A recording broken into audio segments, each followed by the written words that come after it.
Press वार्ता में Akhil Bharatiya Congress committee के सह सचिव गोकुल भूटिया जी, प्रदेश कांग्रेस कमेटी के महासचिव ठाकुर चेतराम जी, हमारे पार्टी के महासचिव जो में लोकसभा में कांग्रेस के प्रत्याशी रहे हैं आशय शर्मा जी, चंपा शर्मा जी, चंपा ठाकुर जी, चंपा ठाकुर जी जो यहाँ पहले प्रत्याशी रही हैं, अभी जिला परिषद की सदस्य बनी है, और राजीव गुप्ता जी जो प्रदेश कांग्रेस कमेटी के सचिव हैं, हम मंडी के प्रभारी हैं, हमारे यदुपति ठाकुर जी जो युवा कांग्रेस के कार्यकारी अध्यक्ष हैं, हमारे अनिल सैन जी जो अनिल सैन जी ये हमारे सिटी कांग्रेस कमेटी के सदस्य हैं, और दीपक शर्मा जी जो प्रदेश कांग्रेस कमेटी के प्रवक्ता हैं, हरिंदर सैन जी जो हमारे जिला कांग्रेस कमेटी के उपाध्यक्ष हैं, और शशि शर्मा जी हमारे कार्यकारिणी के सदस्य हैं, हमारी महिला कांग्रेस की अध्यक्ष पीछे बैठी हैं, उनको यहाँ जगह नहीं मिली, रिंकू चंदेल जी और प्रवक्ता अलकनंदा हंडा जी। आज की जो ये बैठक थी, इस बैठक का आयोजन नगर निगम के चुनाव होने जा रहे हैं उसके दृष्टि किया गया, और इसमें केवल जो मंडी क्षेत्र है वहीं के कार्यकर्ताओं की मैंने जो है बैठक बुलाई थी। मैं स्वयं जहाँ जहाँ नगर निगमों के चुनाव हो रहे हैं वहाँ जाके पार्टी के कार्यकर्ताओं से ले रहा हूँ, और पार्टी के कार्यकर्ताओं के मनोबल को ऊंचा करने का प्रयास कर रहा हूँ। 6 तारीख को धर्मशाला में भी इसी तरह की बैठक का आयोजन किया गया, जिसमें भारी संख्या में हमारे पार्टी के कार्यकर्ता शामिल हुए, और आज मंडी में जो है एक सफल बैठक का आयोजन हुआ। काफी देर चली इस बैठक में पार्टी के सभी कार्यकर्ताओं को बोलने का, ज़्यादा से ज़्यादा कार्यकर्ताओं को बोलने का मौका दिया, और ये जानने का प्रयास किया कि हम चुनाव में को मजबूती से उतारें, और जो चयन प्रक्रिया है उसमें हम किस ढंग से जो है इस चयन प्रक्रिया को आगे बढ़ाएं। आप लोग जानते हैं कि प्रदेश कांग्रेस कमेटी द्वारा जो हमारी पार्टी के तमाम वरिष्ठ नेता हैं उनकी जो है पर्यवेक्षक बनाया गया है। यहाँ हमारे जो है CS बाली जी, विक्रमादित्य सिंह जो विधायक हैं, और सुंदर ठाकुर जो उपाध्यक्ष हैं PCC के और विधायक हैं, और विनोद सुल्तान, इन लोगों को यहाँ पर्यवेक्षक लगाया गया, और अभी ये पिछले दिनों यहाँ मिलके गए हैं, बैठक करके गए हैं। तो ये PCC को जो है चयन प्रक्रिया में जो है सहयोग देंगे, क्योंकि ये चुनाव जो है पार्टी चिन्ह के आधार पे हो रहे हैं, इसलिए जो टिकट आवंटन है वो प्रदेश इलेक्शन कमेटी की बैठक के बाद किया जाएगा। मैं कहना चाहता हूँ कि अभी पिछले दिनों जो चुनाव हुए प्रदेश में, हमारे स्थानीय निकायों के चुनाव हुए, पंचायतों के चुनाव हुए, इन चुनाव में क्योंकि ये दलगत राजनीति के आधार पर नहीं हुए, उसके बावजूद भी हिमाचल प्रदेश में भारी संख्या में पंचायतों में हमारे प्रतिनिधि चुन के आए हैं, हमारे जिला परिषद में भी आए हैं, और स्थानीय निकायों में भी बहुत ज़्यादा हमारे उम्मीदवार जीत के आए हैं। क्योंकि ये चुनाव चिन्ह के आधार पे नहीं हो रहे थे, खाली जो जिला परिषद है या नगर निकाय है वहाँ हमने ब्लॉक कांग्रेस कमेटी और जिला कांग्रेस कमेटी को ऑथराइज किया कि किसे समर्थन देना है वो आप तय करें, जबकि भारतीय जनता पार्टी ने एक बाकायदा लिस्ट दीप कमल से जारी की जो उनकी जिला परिषद और BDC के प्रत्याशियों को लेकर थी। आपने देखा होगा कि चुनाव के जब परिणाम आए उसके बाद प्रदेश में क्या स्थिति बनी, जो लोग कांग्रेस पार्टी के समर्थन से जीत के आए, इन लोगों ने भारतीय जनता पार्टी क्योंकि सत्ता में इन्होंने हर तरह से प्रलोभन दिया, डराया, धमकाया, और बहुत सारी जगह पे इन्होंने अध्यक्ष और उपाध्यक्ष जो है वो उन लोगों को बनाया जो कांग्रेस पार्टी के समर्थन से या इंडिपेंडेंट चुनाव के आए। तो कुछ उदाहरण देना चाहता हूँ। शिमला जिला में ये कर नहीं पाए क्योंकि हमारा बहुमत था, हमारे 14 लोग थे, और जबकि भारतीय जनता पार्टी के केवल 4 लोग जीत के आए। वहाँ इन्होंने जो इंडिपेंडेंट्स हैं उनको जो है अध्यक्ष और उपाध्यक्ष के पद पे उतारा, लेकिन वहाँ हमारी विजय हुई। सोलन में भी इन्होंने इसी तरह किया, और सिरमौर में केवल 1 वोट का अंतर था, और इन्होंने जो कांग्रेस की प्रत्याशी थी, जो कांग्रेस के समर्थन से जीती थी, उसे अपने पाले में मिलाया और उसे ही अध्यक्ष घोषित किया। बिलासपुर में भी यही स्थिति रही। जो जगत प्रकाश नड्डा जी का जिला है, वहाँ भी जो युति वहाँ बनी, उसे पहले दिन भारतीय जनता पार्टी ज्वाइन कराई और दूसरे दिन से अध्यक्ष जो है की कुर्सी पे बैठाया गया।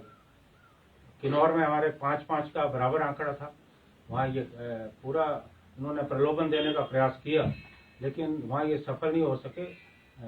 अंतिम समय में टॉस से फैसला हुआ और चेयरमैन बीजेपी का और वाइस चेयरमैन जो है कांग्रेस का बना। मैं मंडी की भी बात करना चाहूँगा। मंडी में जो जिला परिषद का अध्यक्ष बना, वो भारतीय जनता पार्टी के समर्थन से नहीं जीता, आप लोग जानते हैं, लेकिन उसे अध्यक्ष बनाया गया। इसी तरह से इन्होंने जो स्थानीय निकायों के चुनाव में भी बहुत ज्यादा गड़बड़ का प्रयास हुआ।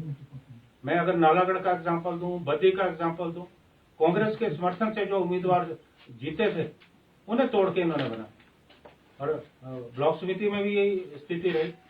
मैंने कहा, मुख्यमंत्री जी से मैंने कहा कि आप लोकतंत्र की हत्या कर रहे हैं, आप पिछले दरवाजे से अपने लोगों को काबिज कराने का प्रयास कर रहे हैं, और आप अपने लोगों के साथ भी अन्याय कर रहे हैं, क्योंकि जो आपके समर्थन से जीत के आए, आप उनके ऊपर उन लोगों को बैठा रहे हैं जो कांग्रेस के समर्थन से जीते या इंडिपेंडेंट जीत के आए। मैंने मुख्यमंत्री जी बार बार कहते रहे कि हमारे इतने लोग जीत के आए। मैंने मुख्यमंत्री जी को चुनौती दी, मैं अभी भी कहता हूं कि जो दीप कमल से आपको लिस्ट जारी हुई है, आप उस लिस्ट को सार्वजनिक करें। कितने लोग जीत के आए आपके जिला पर, बीडी में कितने जीत के आए हैं, लेकिन ये नहीं कर सकते क्योंकि इन्होंने पिछले दरवाजे से जो है अपने लोगों को काबिज कराने का प्रयास किया। और मैं ये कहना चाहता हूँ कि मैंने उस वक्त मांग की कि आप जो स्थानीय नगर निगम के चुनाव, आप जो पार्टी चुनाव चिन्ह के आधार पर कराइए, फैसला हो जाएगा। अब मुझे खुशी है कि मुख्यमंत्री जी ने कम से कम विपक्ष की ये बातों मानी, और अब ये चुनाव जो है पार्टी चिन्ह के आधार पर हो रहा है। अब यहाँ जो गुंजाइश है दल बदल की, वो कम होगी, क्योंकि एक निर्धारित नंबर चाहिए। हालांकि इन्होंने तो मध्य प्रदेश में भी हमारी सरकार कराई है, गोवा में 12 लोग थे, उसके बाद भी इन्होंने सरकार बनाई, लेकिन एक निर्धारित नंबर क्योंकि एक निर्धारित नंबर चाहिए दल बदल के लिए, तो शायद ज्यादा संभव नहीं हो पाएगा। और जो आज परिस्थितियां बनी है, मैं देश की बात नहीं करूंगा, मैं प्रदेश की बात करूं कि आज जिस ढंग से हिमाचल प्रदेश में भ्रष्टाचार चरम सीमा पे, कोरोना के समय में भारतीय जनता पार्टी लोगों की मदद करने में असफल रही। और आपने देखा होगा कि कोरोना काल में भी अभी चल रहा है, जब लॉकडाउन था, कांग्रेस के कार्यकर्ताओं ने जो है, जो भी प्रवासी मजदूर थे या गरीब लोग थे, के घर में राशन पहुंचाने का काम किया। पीसीसी ने एक फंड बनाया, मैं तो स्वयं जो है जाके टांडा मेडिकल कॉलेज, ये शिमला आईजीएमसी और नेर चौक, हमने जाके मेडिकल इक्विपमेंट्स दिए, हम लोगों के साथ खड़े रहे। और भारतीय जनता पार्टी ने किसकी मदद की? प्रधानमंत्री जी ने 20 लाख करोड़ का पैकेज दिया। हम बार बार मुख्यमंत्री जी से पूछते रहे कि उसमें से हिमाचल का कितना हिस्सा है। पीएम केयर फंड बनाया गया, उस केयर फंड की कोई पारदर्शिता नहीं। उसमें बड़े बड़े जो इनके साथी हैं, पूंजीपति हैं, जिनके हाथ में ये आज देश को बेच रहे हैं, उन्होंने योगदान दिया, पैसा दिया, वो पैसा कहाँ गया? क्योंकि पारदर्शिता नहीं है, हम उस पर आरटीआई नहीं लगा सकते। हिमाचल में भी यही स्थिति रही।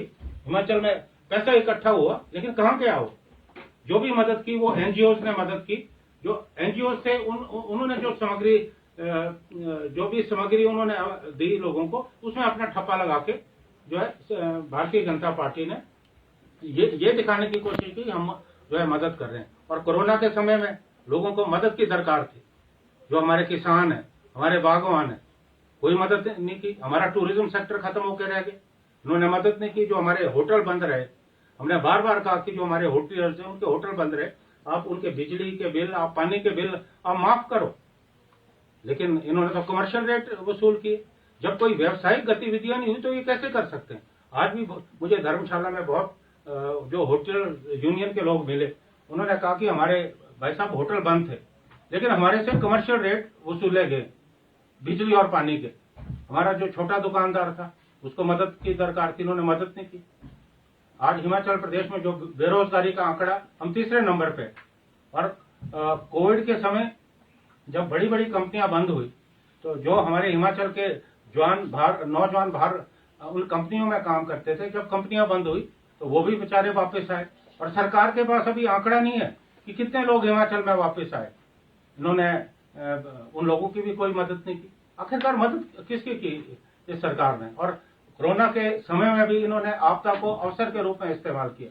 तो आप देखेंगे चाहे पीपीई किट घोटाला हो, सैनिटाइजर घोटाला हो, और इन घोटालों की वजह से जो भारतीय जनता पार्टी के प्रदेश अध्यक्ष है उनको इस्तीफा देना पड़ा। जो स्वास्थ्य विभाग के निर्देशक है उनको जेल हुई, कैद जाना पड़ा।